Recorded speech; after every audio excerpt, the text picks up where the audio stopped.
अपने कब्जे वाले एक परमाणु प्लांट पर डर्टी बम प्लांट तैयार करने की कोशिश कर रहा है। और इसी बीच जो बाइडेन की धमकियों का भी पुतिन पर अब कोई भी प्रभाव होता हुआ नजर नहीं आ रहा। क्राइमिया के कर्ज ब्रिज के बम ब्लास्ट में बिखरने के बाद पुतिन बिल्कुल अटैकिंग मोड में अब आ चुके हैं।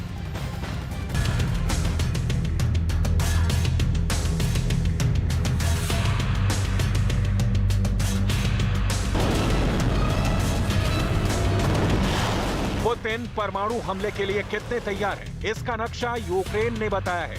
उसका कहना है कि पुतिन यूक्रेन पर डर्टी बम गिराएंगे, तो रूस भी कह रहा है कि यूक्रेन तो डर्टी बम वाले ओक्सावे की कार्रवाई कर रहा है। ये डर्टी बम क्या है, जरा ये भी समझ लें। इसे रेडियोलॉजिकल डिस्पर्सन डिवाइस कहा जाता है। ये एक तरह का बम होता है जिसमें यूरेनियम जैसे रेडियोधर्मी पदार्थ होते हैं जो पारंपरिक विस्फोट के धमाके के बाद वातावरण। ये 17 साल से प्रोविजन स्टोर चला रहे थे और हर दिन 8 से 9 हजार का बिजनेस करते थे। अचानक से ये दोगुना हो गया। जानना चाहते हो कैसे? तो फ्रीडम ऐप को अभी डाउनलोड करें। वातावरण में फैल जाते हैं।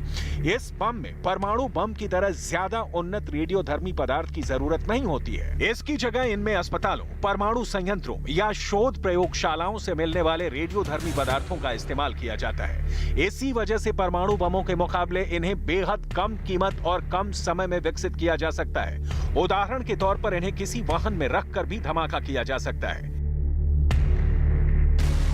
एनजोर एटम नाम की कंपनी ने यह दावा किया है कि रूस अपने कब्जे वाले एक परमाणु प्लांट पर डर्टी बम तैयार कर रहा है। एनजोर एटम ही यूक्रेन के पावर प्लांट्स को संचालित करती है। मतलब ज़ेलेंस्की के दृश्य स्पष्ट है कि पुतिन किसी भी वक्त यूक्रेन की जमीन के किसी टुकड़े को न्यूक्लियर के जहर से शमशान में तब्दील कर सकते हैं। बाइडेन के सामने भी ये बात बिल्कुल साफ है। लिहाजा जितनी तैयारी यूक्रेन में हो रही है, उससे बड़ी लड़ाई की तैयारी अमेरिका कर रहा है। न्यूक्लियर का जवाब न्यूक्लियर से देने की तैयारी।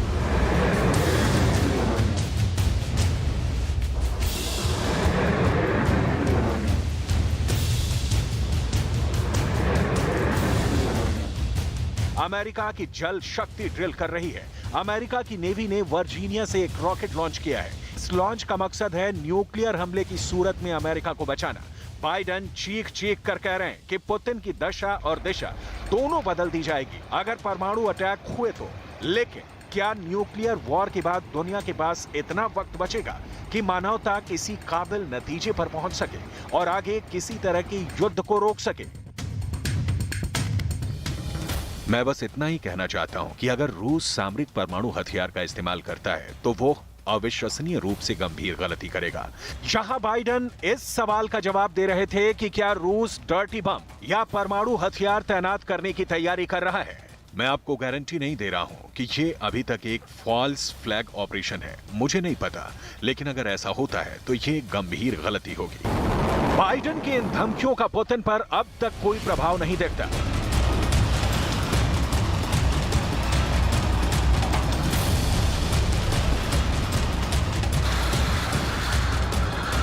क्राइमिया के कर्ज ब्रिज के बम ब्लास्ट में बिखरने के बाद पुतिन बिल्कुल अटैकिंग मोड में है। उन्हें लंबे खिंचते युद्ध से अब मुक्ति चाहिए और जमीन पर आलम यह है कि रूस के ड्रोन वाले घातक प्रहार के बावजूद ज़ेलेंस्की जवाबी कार्रवाई करने में समर्थ है।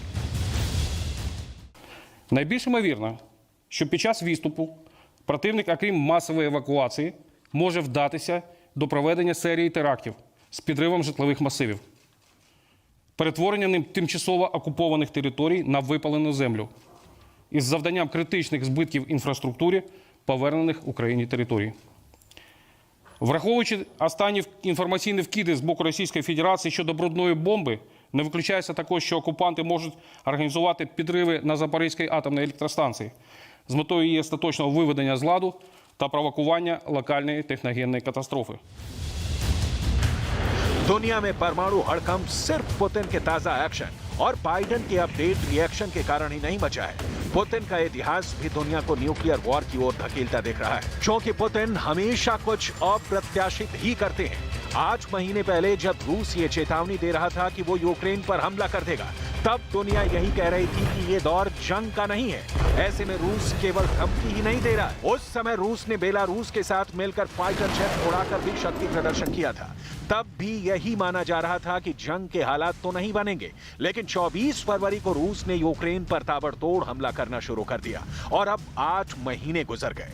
पूरी दुनिया को जिस हमले की इतनी उम्मीद नहीं थी वो रूस ने किया। ऐसे में रूस का परमाणु हमले की चेतावनी देना, पुतिन का परमाणु बल का अभ्यास देखना, इसे नजरअंदाज नहीं किया जा सकता और यही कारण है कि पुतिन के इस कदम से दुनिया में हड़कंप है। रूस यूक्रेन पर परमाणु हमला कर सकता है या नहीं, इस पर बाइडेन प्रशासन ने पहले कहा था कि रूस ने नोटिस दिया है कि वो अपनी परमाणु क्षमताओं का नियमित अभ्यास कर रहा है, लेकिन रूस का ये परमाणु अभ्यास जंग के उस दौर में हुआ है जब लग रहा है कि शायद परमाणु हमला ही पुतिन के सामने विकल्प बचा है। खबरों के मुताबिक यूक्रेन डर्टी बम विस्फोट करके इसका दोष रूस पर मढ़ना चाहता था। यूक्रेन की सरकार का कहना है कि उसे संदेह है कि रूस अपने ही फर्जी फ्लैग ऑपरेशन की योजना बना रहा है।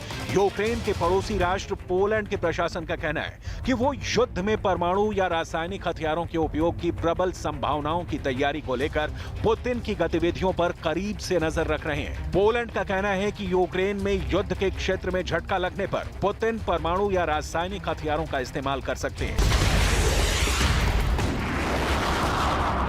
लेकिन जंग वहां है जहां कुछ भी कभी भी घट सकता है और इनमें से किसी का नतीजा शायद शांति नहीं होने वाली, क्योंकि जंग भले यूक्रेन के खिलाफ है जिसके पास परमाणु बम नहीं है, जंग असल में लड़ रहा अमेरिका है जिसके पास परमाणु बम भी है और पुतिन को जवाब देने की ताकत है।